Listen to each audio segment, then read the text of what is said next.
ٹھیک ہے بس سالن، میں الجھ کر اس کے رویے کو سوچنے لگی۔ نہ جانے کیا ڈالا تھا اس نے سالن میں نے فیصلہ کر لیا کہ میں وہ سالن نہیں کھاؤں گی۔ باہر آئے تو سب کے کھانے کا وقت ہو رہا تھا۔ یہاں پر سب اکٹھے ہی زمین پر دری بچھا کر کھاتے تھے۔ ریاض بھی اپنی آوارہ گردی سے فرصت پا کر آ گیا تھا۔ اس کے آتے ہی جمیلہ نے کھانا کھانے کا حکم دے دیا تھا۔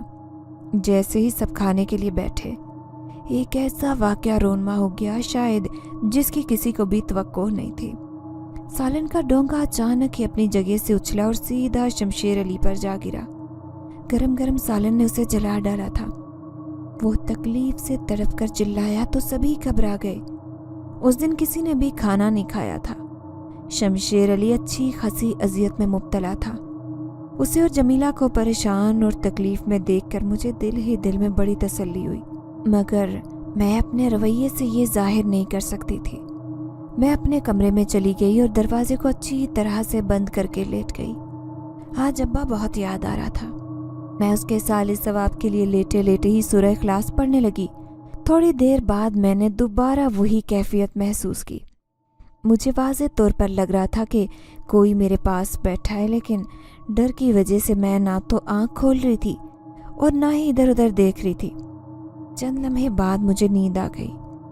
دوسرے کمرے میں شمشیر علی اور جمیلہ بے حد پریشانی کے عالم میں بیٹھے ہوئے تھے۔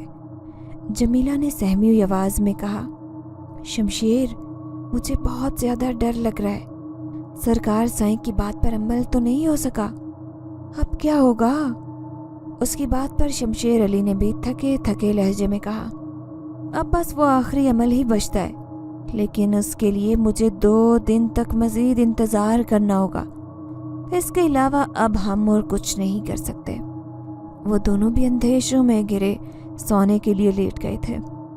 رات کے کسی وقت ان کی آنکھ کھلی تو دروازے پر دستک ہو رہی تھی۔ جمیلہ ڈر کر شمشیر علی سے لپٹ گئی تھی۔ شمشیر علی نے بھی الجھے ہوئے انداز میں سرگوشی کی۔ اس وقت کون ہو سکتا ہے؟ جمیلہ نے کانپتے ہوئے لہجے میں کہا، معلوم نہیں، تمہیں دروازہ نہیں کھولنا چاہیے تھا۔ شمشیر علی بھی اس کے خیال سے متفق تھا، مگر دروازہ دوبارہ کھٹکھٹایا گیا۔ 3-4 بار ایسا ہوا تو مجبوراً ہی شمشیر علی نے اٹھ کر دروازہ کھولا، لیکن باہر کوئی بھی نظر نہیں آیا۔ وہ دوبارہ دروازہ بند کرنے لگا، لیکن تبھی کسی نے اسے پکارا، شمشیر علی۔ نہ جانے کس احساس کے تحت وہ فوراً وہاں سے باہر نکل گیا۔ اگر اس کے بس میں ہوتا تو وہ شاید کبھی بھی باہر نہ جاتا، مگر ایسے محسوس ہو رہا تھا جیسے کوئی ایک انجانی طاقت اسے باہر دھکیل رہی ہو۔ وہ باہر صحن میں پہنچ کر ادھر ادھر دیکھنے لگا۔ صحن خالی تھا۔ وہ واپس پلٹنے لگا تو اچانک ہی ٹھٹک کر رکنے پر مجبور ہو گیا۔ اس کے سامنے کوئی سفید لباس میں کھڑا تھا۔ اس کا رخ دوسری طرف تھا۔ شمشیر علی نے کانپتی ہوئی آواز میں پوچھا، کون ہو تم؟ وہ شخص وہیں پر کھڑا رہا۔ شمشیر علی نے پھر دوبارہ سے اس سے پوچھا، بولتے کیوں نہیں؟ کون ہو تم؟ اس بار اس شخص کی گردن پیچھے کی طرف پلٹ گئی، البتہ باقی جسم اسی پوزیشن میں کھڑا رہا۔ اس کی گردن سے خون بہہ رہا تھا۔ شمشیر علی اسے پہچان کر وہیں پر سن سا کھڑا رہ گیا۔ وہ کوئی اور نہیں بلکہ شمس الدین تھا، میرا باپ۔ شمشیر علی نے پھٹی پھٹی آنکھوں سے اسے دیکھتے ہوئے کہا، تم یہاں؟ ابا نے ایک زہریلی مسکراہٹ کے ساتھ کہا، ہاں شمشیر علی، یہ میں ہی ہوں۔ شمشیر علی نے ایک دم سے ہکلاتے ہوئے کہا، لیکن تم تو مر گئے تھے نا؟ ابا کی کٹی ہوئی گردن سے اس وقت ایک عجیب قسم کی ہنسی کی آواز سنائی دی تھی۔ ہاں، تم نے مجھے مار دیا تھا، لیکن میں ان سے حساب لیے بغیر کہیں بھی نہیں جاؤں گا شمشیر علی۔ یہ کہتے ہوئے ابا اس کی طرف فوراً سے بڑھ گئے تو شمشیر علی کے جیسے ہوش ہی اڑ گئے تھے۔ اس نے بھاگنے کی پوری کوشش کی، مگر اسے ایسے لگا کہ جیسے زمین نے اس کے قدم جکڑ لیے ہو۔ اس نے چیخنے کی بہت زیادہ کوشش کی، مگر اس کے حلق سے کوئی آواز نہیں نکل پائی۔ ابا نے ایک جھٹکے سے اسے گردن سے فوراً دبوچ لیا، اور اس کے بعد پھر کب اس کی گردن کسی لکڑی کی طرح ٹوٹ گئی یہ وہاں پر موجود کسی کو بھی پتہ نہیں چلا تھا۔ اس کے بعد جمیلہ کی بھی باری آ ہی گئی تھی۔ وہ تو پہلے ہی ڈر سے مر رہی تھی۔ جب اس نے ابا کو اپنی طرف آتے دیکھا تو وہ ہسٹریائی انداز میں چیختے چلاتے ہوئے ان سے اپنی زندگی کی بھیک مانگنے لگ گئے تھے، لیکن اسے بھی اب اپنے کیے کا حساب دینا تھا، اور اس کے حساب دینے کا وقت آ چکا تھا۔ مجھے اس کی چیخوں اور اس کی منتوں نے جاگنے پر مجبور کر دیا تھا، اور پھر اس کی باتوں نے مجھے سارا معاملہ جیسے سمجھنے میں دیر نہ لگائی تھی۔ در حقیقت ابا کی موت کے ذمہ دار شمشیر علی اور جمیلہ دونوں ہی تھے۔ شمشیر علی کے میری سوتیلی ماں جمیلہ سے ناجائز خفیہ قسم کے تعلقات تھے، اور پھر جمیلہ کے ہی اکسانے پر شمشیر علی نے میرے ابا کی جان لے لی تھی۔ اس کے بعد سرکار سائیں کے کہنے کے مطابق شمشیر علی نے ابا کی گردن کو کہیں اور لے جا کر چھپا کر ہی دفن کر دیا تھا۔ انہیں اس پر خصوصی عمل کرنا تھا، مگر قدرت نے انہیں سزا دینے کے لیے ابا کی روح کو مہلت دے دی تھی۔ اس رات جمیلہ اور شمشیر علی ہی نہیں، سرکار سائیں نام کا وہ گندا شیطانی جادوگر بھی اپنے انجام کو پہنچ گیا تھا۔ پھر ابا نے مجھے بتایا تھا کہ اس کا سر کہاں دفن تھا۔ کمبختوں نے امیر ہونے کے لیے اس کے ساتھ کالے جادو کا ایک تعویذ لکھ کر باندھ کر دیا تھا۔ میں نے بھی اپنے چچا شیر نواز کے گھر جانے کے بعد ایک دفعہ پھر ساری حقیقت انہیں اور علی کو بھی بتا دی تھی۔ یہ سب کچھ جاننے کے بعد ان دونوں نے ہی میرا ساتھ دینے کا بھرپور عہد کر لیا تھا، اور اب ابا کی نشان دہی کردہ جگہ سے ہم نے خاموشی سے اس کا سر نکال لیا، اور اس تعویذ کو پانی میں بہانے کے بعد ابا کے سر کو غسل دے کر ابا کی لاش کے ساتھ ہی ہم نے دفنا دیا تھا۔ اس روز کے بعد مجھے آج تک کبھی ابا دوبارہ نظر نہیں آئے تھے۔ شاید اب میرے ابا کی روح کو کچھ سکون مل چکا تھا، اور اب وہ اپنے اصل مقام کی طرف چلی گئی تھی۔ پھر میں چچا شیر نواز کے گھر ہی اب رہتی ہوں۔ علی سے میری منگنی بھی ہو چکی ہے، اور چچا مجھے اپنی بیٹی کی طرح ہی بالکل چاہتا ہے، مگر پھر بھی ابا کی جب مجھے یاد آتی ہے تو میرا دل بے حد اداس ہو جاتا ہے۔ اگر آپ کو ہماری یہ کہانی پسند آئی ہے تو لائک کیجیے، شیئر کیجیے، اور اگر ابھی تک آپ نے ہمارا چینل سبسکرائب نہیں کیا تو اردو ریڈیو کو لازمی سبسکرائب کیجیے۔ ملتے ہیں اگلی ویڈیو میں۔ اللہ حافظ۔